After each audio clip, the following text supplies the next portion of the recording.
C'est l'occasion aujourd'hui d'adresser à nouveau toutes nos félicitations aux parents et la bienvenue à tous ces bébés que nous honorerons très prochainement. L'année qui s'écoule a été également une année endeuillée, puisque 43 de nos proches et amis nous ont quittés. Parmi eux, j'ai une pensée pour Jean-Marie Boissé, ainsi que pour notre regretté Jean-Pierre, le docteur Alain Grain, qui a soigné des générations de Saint-Ouen. Nous nous souviendrons de son engagement sans faille comme élu dévoué de la République, médecin, pompier et bénévole à la SNSM. Amis indéfectibles, nous étions élus ensemble depuis 30 ans. Nos pensées les accompagnent et que tous leurs proches et leurs familles puissent trouver à travers ces quelques mots notre affection et qu'elles reçoivent tout notre soutien. C'est aussi cela une cérémonie de vœux, faire le deuil et le bilan de l'année écoulée, dans ses malheurs et dans ses joies. Lors des 12 derniers mois, notre village a vécu, comme chaque année, au gré des pèlerinages, des événements festifs, traditionnels et culturels. En début d'année 24, nous étions pourtant dans une période d'incertitude. Nous prenions acte, le 31 décembre 2023, de la fin d'une longue et belle histoire, celle du comité d'organisation des fêtes saintoises, le COFS. L'occasion pour moi ce soir de remercier ses différents présidents. Alain Biassi, dit Blaise, oui, je passe que dire tous ces personnages. Raymond Féline, un grand président aussi. Manu Forest, je n'ai pas vu ce soir. Bruno Chacola. Jean-Marc Cognetti. Et Denis Bresse. Mais aussi des dizaines et des dizaines de bénévoles, grâce à qui nos festivités saintoises ont perduré. Et elles ont acquis la notoriété que nous leur connaissons aujourd'hui. J'ai alors proposé aux élus, après consultation des services, de nous orienter vers une gestion et une organisation municipale des festivités, mais tout en conservant ce lien fort avec celles et ceux, les professionnels, les associations et les passionnés qui œuvrent pour notre village. Festivités, justement. Elles ont été confiées à Frédéric Gilbert, qui a été élu adjoint aux festivités, lequel s'est entouré d'une équipe technique autour de 4 agents municipaux et d'une secrétaire, chargée de multiples et complexes tâches administratives. Si nous devons faire le bilan de l'année écoulée en la matière, Frédéric et sa team ont fait briller les incontournables de la bouvine et de nos traditions. Et je tiens devant vous vivement à les remercier, car d'une main de maître, ils ont parfaitement réussi cette mission.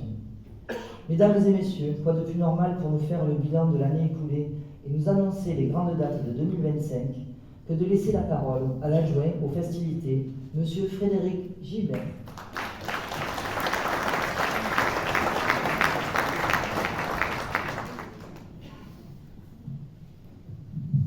Merci Madame le maire. J'ai vu que dans la salle, il y avait pas mal de manadiers, manadières, des gens de la bouvine. Alors, avant de commencer, je tiens à remercier chaleureusement Patrick Laurent, président des manadiers, qui nous fait l'honneur de sa présence ce soir, mais remercier également l'ensemble de la bouvine, manadiers et gardiens, avec lesquels nous travaillons au quotidien. Je pense qu'on peut les applaudir.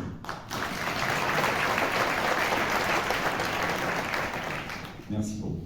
En quelques mots, voici les 22 principales manifestations organisées en 2024, qui ont mis nos manades, les grands noms de la bouvine, la Camargue et nos associations à l'honneur. Alors on a l'incontournable Feria du Cheval. Cette année, 3 journées dédiées à la Monte Camargue, Ibérique et Western, le grand spectacle équestre aux arènes et Songe d'une nuit en Camargue qui connaissent autant de succès. La fête du cheval, avec sa foire aux chevaux et vie de salerie, le concours de maniabilité, abrivade, rousse à taille, le spectacle aux arènes et le repas sur la place des Gitanes. Un peu plus dans les traditions de taureau, les courses de table, la fête de la maintenance, avec la finale de la course de table, son concours de ferrade, plage Est, avec l'hommage cette année à Francis Montiel. On a attiré toujours autant de monde, merci au Parc de Camargue. Nos traditionnelles fêtes provençales et camarguaises, avec la 50e édition de la fête virgininque, la fête de la saladelle. D'ailleurs, merci mesdames pour le travail, pour le ramassage, les bouquets, c'est un très très beau travail. Avec ses attelages transhumance de moutons et défilés à l'ancienne, réunissant une multitude de participants et d'associations en enchanté, Saintois et visiteurs. Pour nos jeunes, nos visiteurs, le Festival d'Abrivade, cette année 9, 10 et 11 novembre, qui cette année a connu une affluence record, les rues du village étaient pleines. La fête votive 2024 était de Verparé, avec ses abrivades, soirée Tauromousse, Roussataille, Bandit, course camarguaise, concours de château de sable, feu de la Saint-Jean et bien d'autres événements. Nos traditionnels Pâques camarguaises, avec la course aux As, ses abrivades, ferrades et Roussataille ont été une réussite. Et bien évidemment les festivités de début et de fin d'année autour de la Saint-Sylvestre et son feu d'artifice, et j'en passe. En 2024, nous avons souhaité coller au montant des subventions allouées les années précédentes au COF, ainsi que sur le programme des événements organisés. En fin d'année, la bonne gestion du budget des festivités nous a permis de programmer le spectacle équestre et pyrotechnique gratuit aux arènes qui était comble. Pour 2025, les festivités seront programmées. Une réunion avec l'ensemble des associations et des professionnels concernés est prévue ce jeudi 30 janvier, 18h, salle Galloran. Alors pour 2025, en vue de la fête votive, pour nos jeunes, je souhaite d'ores et déjà vous annoncer que les couleurs seront jaunes et blancs. Parlons un peu de la tauromachie espagnole pour cette année. Les dates des corridas sont prévues les 25 juillet et 3 août. Nous travaillons avec Pélis Organisation et Jean-Baptiste Jalabert pour programmer les meilleurs cartels possibles. Je pense que cette année, ça sera pas mal, mais il vous en dira plus. Donc les dates de présentation vous seront bien évidemment annoncées. Pour notre traditionnelle Feria du Cheval 2025, quelques nouveautés vont être proposées. D'ores et déjà, l'ouverture de la Feria se fera avec un nouveau spectacle prévu, une parade de compagnie des Kidam. Et j'en remercie le conseil municipal, oui, parce qu'il faut prévoir à l'avance si on doit avoir certaines troupes qui sont demandées et qui sont beaucoup demandées. Donc on a été obligé de s'y prendre vraiment à l'avance. Juillet, c'est loin, mais... Je vais également y proposer un festival de bandas plutôt dédié aux musiques actuelles et festives pour nos jeunes. Avec les associations et acteurs du village, je souhaiterais également présenter de nouveaux rendez-vous. Relancer le traditionnel et populaire Acoso-Dérive Plage Est, car au-delà du spectacle, il apporte au village un caractère festif et une belle fréquentation. Après notre traditionnel festival d'Abrivade du 10 et 11 novembre, j'espère pouvoir mettre en place une journée sur la transhumance de taureaux. Oui, on n'a jamais fait au Centre. Je pense qu'on peut le faire, donc voilà, le dossier est à l'étude et je serai en mesure de le soumettre au conseil municipal prochainement. Et Madame le maire, il y a 30 ans, non? Oui, ça fait 30 ans que le spectacle pyrotechnique grandiose que nous propose de réaliser CSP pour fêter les 30 ans de collaboration entre la ville et ce groupe pyrotechnique. 30 ans déjà, hein? Ouais. Bien évidemment, ces événements et dates seront proposés et débattus ce 30 janvier, où nous nous attendons nombreux à la salle Galloran. Madame le maire, voici de manière succincte le bilan et les perspectives. Permettez-moi de vous remercier, Madame le maire, les élus, les délégataires des arènes, l'ensemble des associations, participants, manadiers professionnels, Saint-Ouen, celles et ceux qui nous font confiance pour l'organisation de ces festivités. Merci. Merci à toi, Frédéric. Donc, il y a plein d'idées encore pour cette année. On va discuter. Je tiens également à rappeler le franc succès rencontré pour la finale des Masters de pétanque en septembre dernier. C'était Roland Chassin qui s'était battu pour organiser cet événement sportif dans notre village.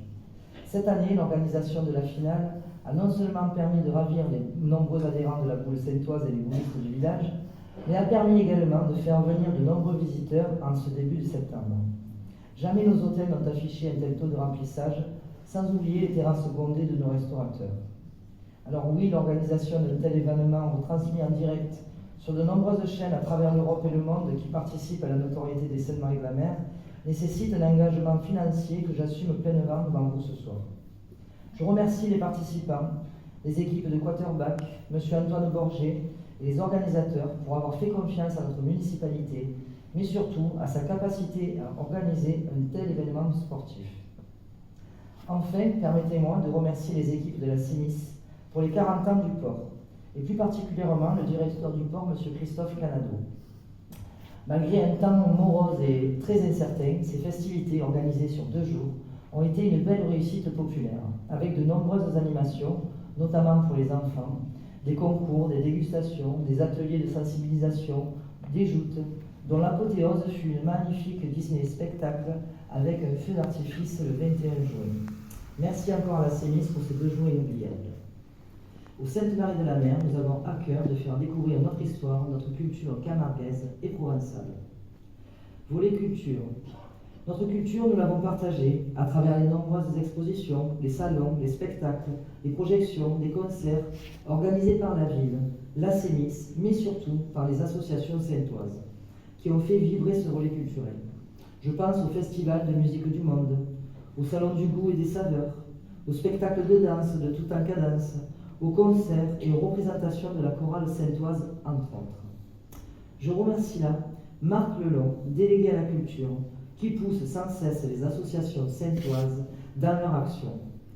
Cet été, la traditionnelle semaine Van Gogh a connu un engouement particulier grâce à la présence de peintres venus de loin et qui ont participé au festival inédit de We Love Art. Merci au peintre Patrick Van Den et son équipe pour la qualité de leurs prestations. Cette année, une plaque a été dévoilée en mémoire du passage de Vincent Van Gogh, rue Victor Hugo, à l'endroit même où le peintre avait séjourné. Je remercie la famille Courlas pour nous avoir permis d'accrocher cette plaque et de nous avoir raconté l'histoire, surtout, et de ce séjour illustre et atypique du peintre hollandais de notre petit village, dont les habitants à l'époque parlaient sûrement tous provençal. À ce titre, le 21 septembre dernier, Loufé Librige a distingué notre ville du label Ciotat Mistralenc, réseau de villes et de villages qui protègent et promeuvent la langue de la culture provençale.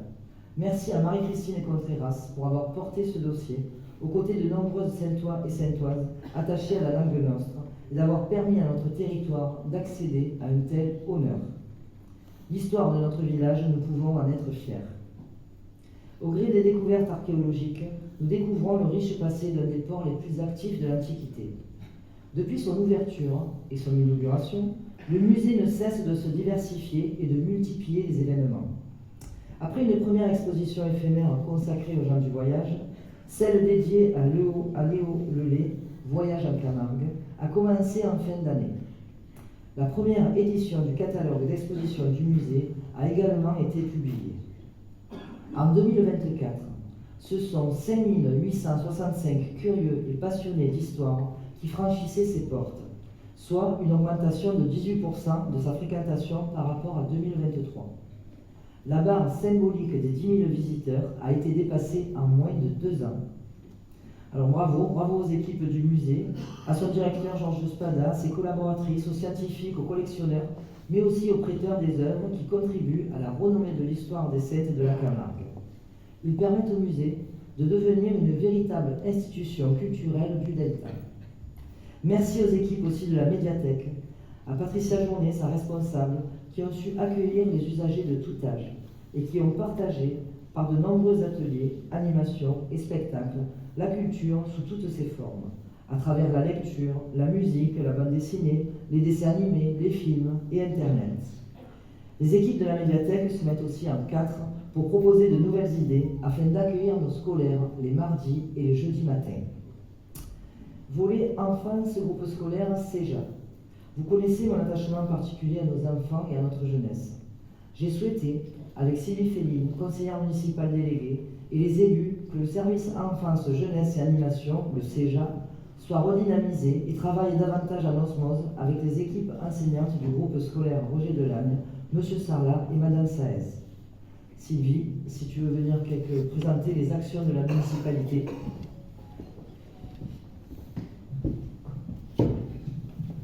Merci Madame le maire. Bonsoir mesdames, bonsoir messieurs. Permettez-moi de vous renouveler mes vœux pour l'année 2025. Madame le maire, comme vous l'avez dit, la jeunesse est l'une des priorités fortes de notre mandat. En 2024, notre collaboration avec l'IFAC se poursuit.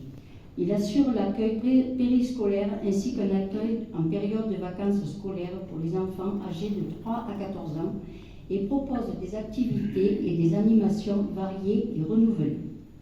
Concernant le groupe scolaire, les cours de musique proposés par le Conservatoire de musique du Pays d'Arles depuis 2 ans se poursuivent et connaissent un vrai engouement auprès de nos enfants. Des ateliers cuisine ont été également fort appréciés. La kermesse, réalisée en fin d'année, a été un véritable succès. Je tiens à remercier, au nom de la municipalité, les parents d'élèves qui se sont impliqués sur ce projet. En 2025, de nombreuses sorties scolaires et animations sont prévues. un voyage à Paris, un voyage à Aix-en-Provence. Je tiens à rappeler que la plupart des déplacements en bus de nos scolaires et de nos jeunes sont pris en charge par la commune. 2 concerts avec les enfants sont programmés au relais culturel. Avec le soutien de la CEMIS, nous allons mettre en place un éveil natation en piscine pour les maternelles. Un projet cours de voile devrait voir le jour pour les élèves du primaire, tout comme une course d'orientation CE2-CM1 au Mas de la Cure et une sortie en vélo au Grand Radon. Enfin, pour la semaine Van Gogh, les enfants auront des cerfs-volants à décorer. Dans la continuité pour le bien-être de nos petits Saintois, nous avons proposé l'amélioration du service de restauration scolaire en étroite collaboration avec Elior et une diététicienne. Tout cela, bien entendu, en plus des animations proposées par la médiathèque et le CEJA, Service Enfance, Jeunesse et Animation. Ce dernier, autour de David Consolin, a proposé aux petits Saintois un programme d'animation tout au long de l'année. Le carnaval, Pâques, fête votive, durant laquelle le CEJA a offert à tous les enfants du groupe scolaire et ceux de la microcrèche un t-shirt. La feria, Halloween et bien sûr les fêtes de fin d'année où le Père Noël a rencontré les enfants dans chacune des classes. Pour 2025, le CEJA renouvellera ses animations tout au long de l'année. Nous vous donnons rendez-vous le 15 mars pour le carnaval. Je tiens à remercier l'atelier de Sissi qui y donne de son temps et qui participe au maquillage des enfants pour le carnaval et pour Halloween.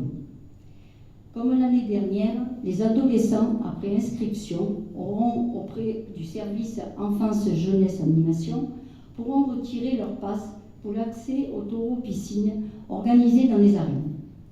Nous vous proposerons également de soumettre au conseil municipal un projet de création d'un conseil municipal des jeunes. Sur le site, certains travaux seront réalisés en 2025, comme la réfection de certaines peintures, la mise en place de bancs et, nous l'espérons, l'arrivée prochaine d'un city park.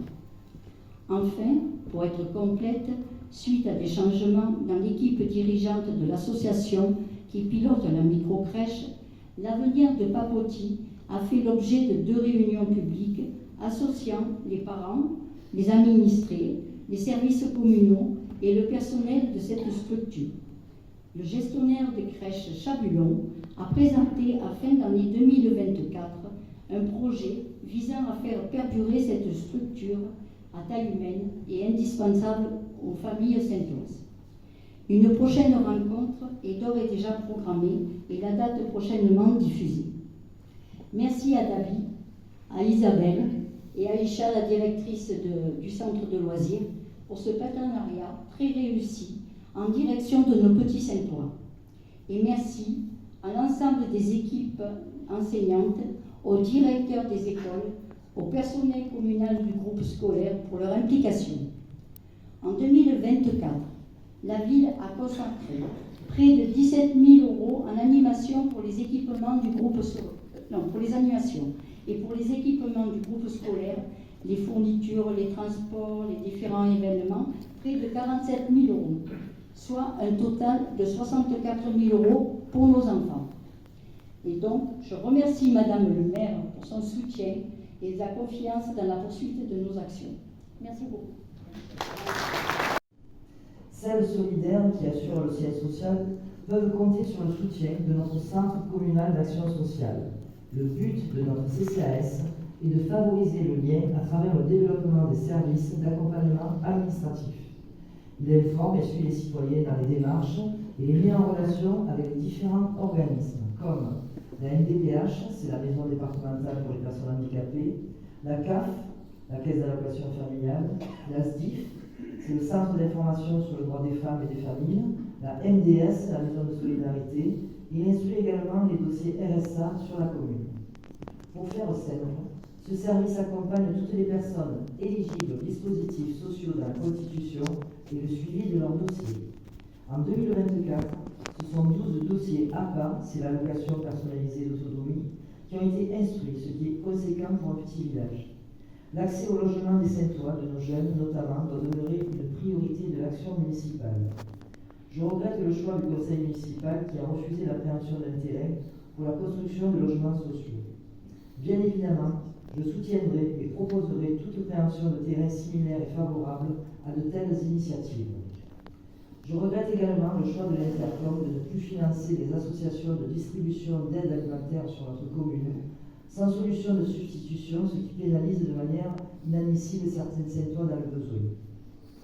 La remise de 324 colis de Noël et les 170 repas festifs de fin d'année sont autant de moments de partage et de convivialité importants que nous devons faire perdurer. Je tiens à saluer notre partenariat avec le Regain Saintois et à remercier sa présidente Eliette Genet. Merci également à la direction et au personnel des terrasses qui permettent à nos aînés et aux personnes porteuses de handicap d'être entourés au quotidien, mais aussi de participer à nos goûters et nos repas. Améliorer l'accessibilité des lieux publics, embellir le cadre de vie de tous les Saintois sont d'autant d'objectifs qui se sont concrétisés par la réalisation des travaux en 2024. Volet travaux et amélioration du cadre de vie. Après les travaux concernant sa rénovation, son accessibilité, les abords de l'hôtel de ville ont été aménagés. Côté place des Gitans, des oliviers ont été plantés, tandis que des places de parking en zone bleue accessibles à tous ont fait l'objet d'une matérialisation côté rue Léon-Gambetta. La réhabilitation aussi de l'entrée ouest du village est achevée. La construction d'une cabane de gardien par l'entreprise Santi, ainsi que la pose de la Sagne par Laurent Petit, témoignent d'un savoir-faire ancestral au pont du Nord. Cet édifice-là a été également restauré. Je dis merci là au service ingénierie de la commune pour le suivi des travaux. La Laopio, la belle Laopio du boulevard Aubanel, elle est désormais opérationnelle par tous les temps. Après la dépose de la toiture très endommagée, nos agents des services techniques se sont appliqués à poser la salle sur une charpente entièrement refaite. Merci d'avoir suggéré, dans un timing rigoureux, ce chantier pour accueillir les festivités et les rencontres équestres. Après une période de suspension du chantier, dans un contexte de rejet du budget en avril 2024, la requalification du quartier du Malangois est terminée. Grâce à la participation financière de la CCM, la reprise totale des réseaux souterrains est enfin devenue réalité pour les riverains. La voirie est réhabilitée. Les trottoirs et les abords des domiciles sont créés. Le traitement des espaces verts et la plantation des oliviers contribuent à une amélioration évidente du cadre de vie. Notre cimetière communal, lui aussi, fait l'objet de plusieurs tranches d'aménagement. Réfection du mur d'entrée et suppression du linteau ont déjà été réalisées par l'entreprise HO Tout Travaux. La gestion des eaux en souterrain qui posait problème a été confiée à la société Lotti-Moussac. Lors du conseil municipal du 15 novembre, la délibération portant sur l'extension du cimetière numéro 4 a été votée à l'unanimité et je remercie les élus. Une subvention au fonds de concours de 40 000 € a été allouée à la commune par ACCM. Cet agrandissement devenu indispensable s'étendra sur 180 m² pour un nombre estimé de 18 concessions. Sélectionné dans le cadre du dispositif Village d'avenir, qui a pour objectif de soutenir les communes rurales dans la conduite de leurs projets. Notre village va pouvoir bénéficier d'un accompagnement en matière d'ingénierie et d'aide de l'État associé à des partenaires financeurs.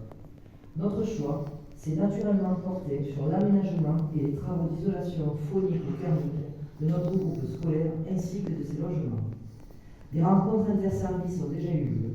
Une réunion de présentation du projet dans sa globalité s'est tenue sur site avec le groupe SPGA, organisme accompagnateur de la commune. Le personnel enseignant et encadrant, ainsi que les représentants des parents d'élèves, pourront échanger et apporter leur contribution à cette requalification indispensable du groupe scolaire. Depuis le 6 novembre, le lancement de la première phase de chantier de Conseil-Canière est effectif. Cette opération essentielle pour la commune s'inscrit dans le prolongement de rénovation des quartiers. Ainsi s'achève la requalification de l'ensemble du village, engagé depuis de nombreuses années. Une réunion avancée du chantier sur site est programmée le mardi 28 à 8h30 en présence des riverains, des entreprises et des services de la ville.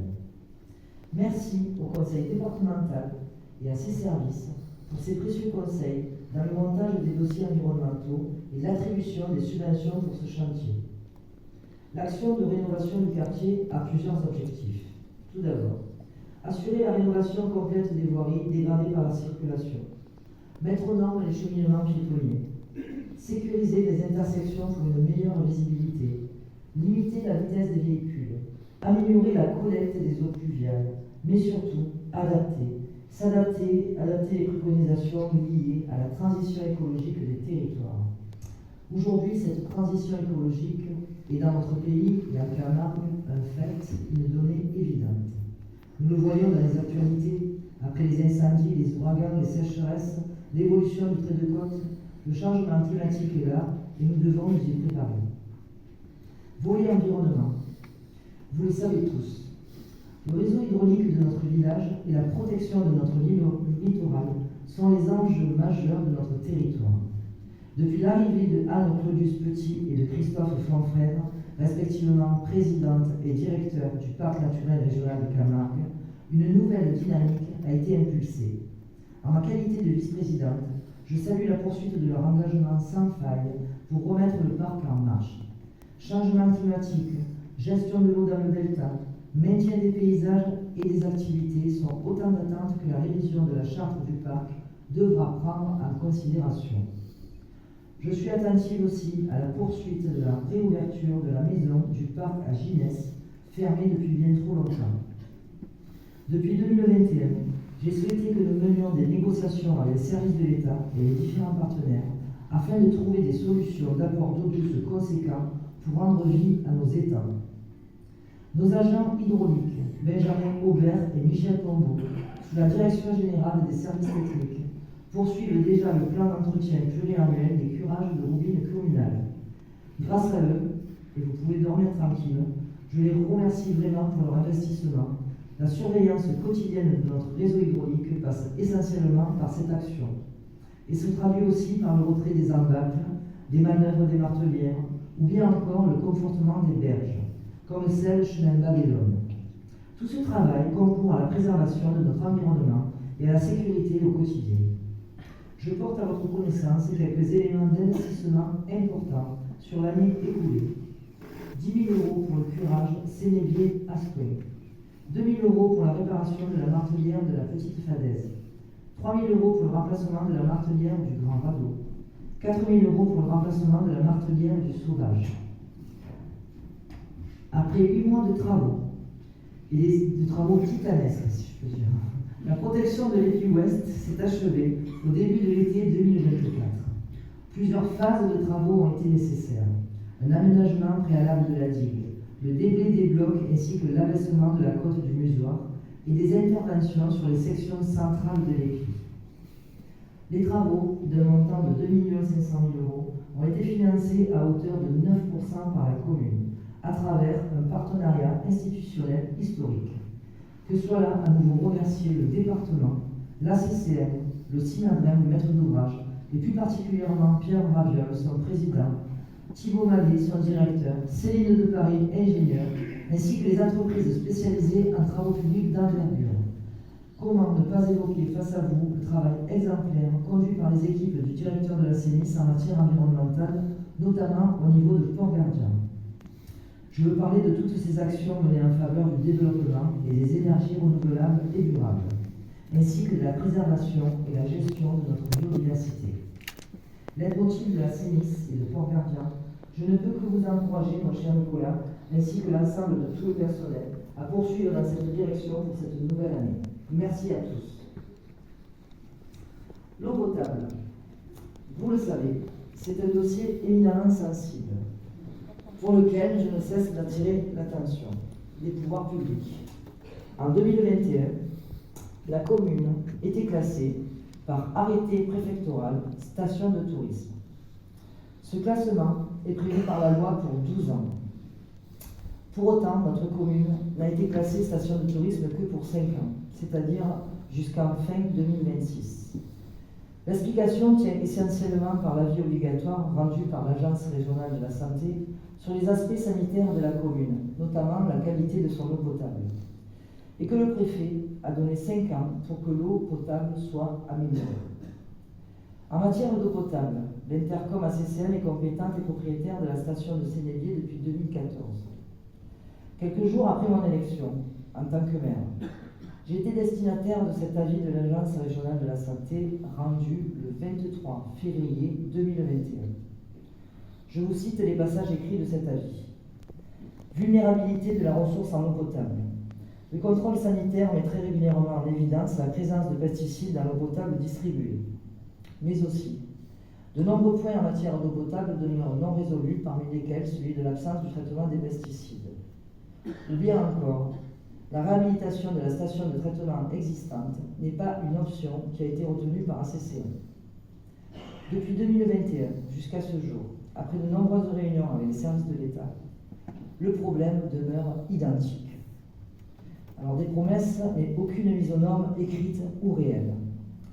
Chers amis, j'entends dire ça et là, le maire des Saintes va trop loin, elle fait peur aux gens. Vous me connaissez, la santé des Saintois, de nos enfants, de nos aînés, de nos malades, n'a pas de prix et ne doit souffrir d'aucune compromission. Si vous avez pu me voir dans des journaux télévisés, c'est que j'estime qu'en tant que maire, le sujet est important. Alors au-delà d'être dénoncé, ça fait déjà 7 ans que ça dure, il doit être résolu.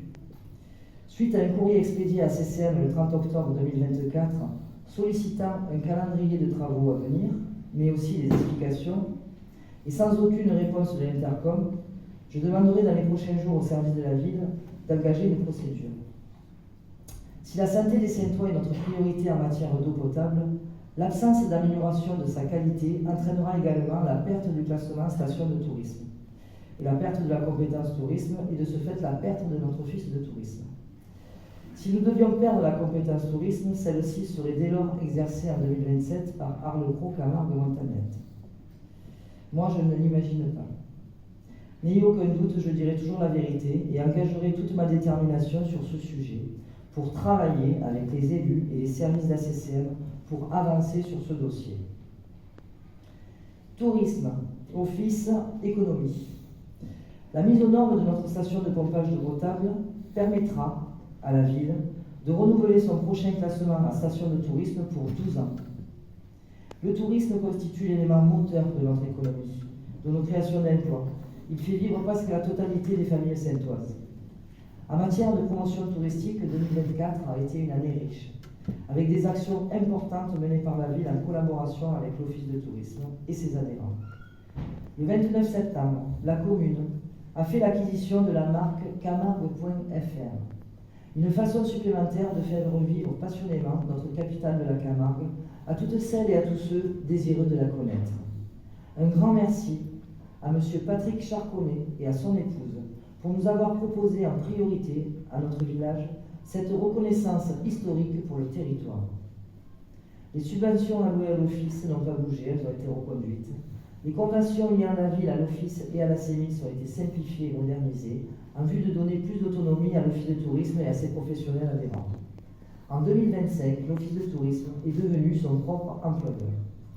Une nouvelle organisation va se mettre en place avec de nouvelles missions, comme le pilotage de la marque Camargue.fr, de la marque aussi la Camargue en plein cœur, preuve de la confiance de la commune en son office de tourisme, co-géré avec les acteurs économiques du village. Je remercie là les administrateurs de l'office de tourisme, son président Jérôme Ferton et tout le personnel de l'office, lesquels ont été présents sur les salons touristiques, les réseaux sociaux, afin de promouvoir la destination Sainte-Marie-de-la-Mer, capitale de la Camargue. Je tiens également à remercier Air Camargue et Jonathan Aubert, avec qui la ville a conclu une convention de partenariat et d'exclusivité pour le tournage d'images et des films aériens du village. Moins de désagréments pour les Saintois et pour notre environnement, de très beaux instants filmés par Jonathan, un Saintois méritant et très professionnel. La promotion de notre station balnéaire s'accompagne également de nouveaux outils de communication, d'une volonté de développer la localité des Saintes. Après le départ de Jean-Pierre, un nouveau conseiller, Bruno Lazzarini, a été appelé. Il est spécialiste de la communication et je vous propose de le découvrir à travers sa présentation. Monsieur Lazzarini.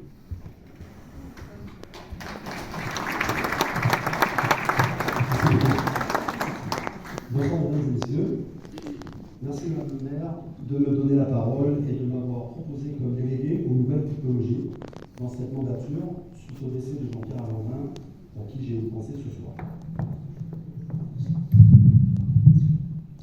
Mon expérience professionnelle, que ce soit dans le dessin animé et l'audiovisuel aux États-Unis ou chez Ubisoft, mais aussi en tant que professeur en nouvelles technologies de communication et image 3D, me permet d'exercer ce mandat, cette délégation en toute confiance. C'est un juste retour de choses, ce que j'ai appris dans ma carrière retourne dans mon village d'enfance et de cœur pour vous servir. Depuis plus de 30 ans, sur le plan de l'attractivité du territoire, j'ai vu évoluer considérablement le village parce que le progrès, la modernité et la tradition se marient très bien ensemble. Nous avons au final une station unique, une perle dans son écrin qui fait beaucoup parler. Depuis moins d'un an, ma prise de mandat, je suis attentif aux engagements pris devant les Saintois, que ce soit dans les domaines de la communication et des nouvelles technologies. Madame le maire, dans sa continuité, vous avez su orienter et gérer une politique d'investissement nécessaire à la modernisation de notre village. De nouveaux lieux physiques ou virtuels, outils de communication et de partage d'informations ont été mis en place. Muséales, médiathèques, sites internet. Ils sont indispensables pour soutenir l'économie du tourisme et préparer aux nouveaux défis de demain. Le tourisme du futur a besoin d'activités pour ne pas s'ennuyer, car notre nouvelle mission de communication sera désormais axée vers un tourisme à thème. Scientifique, culturel, nature, qu'il faudra développer. Aujourd'hui, grâce au département des Bouches-du-Rhône, 80% des foyers de la commune sont raccordés à la fibre. D'ici 2026, nous devons proposer aux 20% restants des solutions adaptées pour qu'ils puissent bénéficier d'un accès haut débit adéquat. Oui, nous devons permettre à notre territoire de se désenclaver, que ce soit pour le télétravail, les formations, la télémédecine, les réservations hôtelières, l'offre touristique et les services publics. Nous sommes tous dépendants de ce haut débit, qui ne passe pas seulement par la fibre, mais aussi par la 4G et la 5G. Nous partons de loin, puisque durant des années, le territoire communal était recouvert de zones blanches, sans accès au réseau.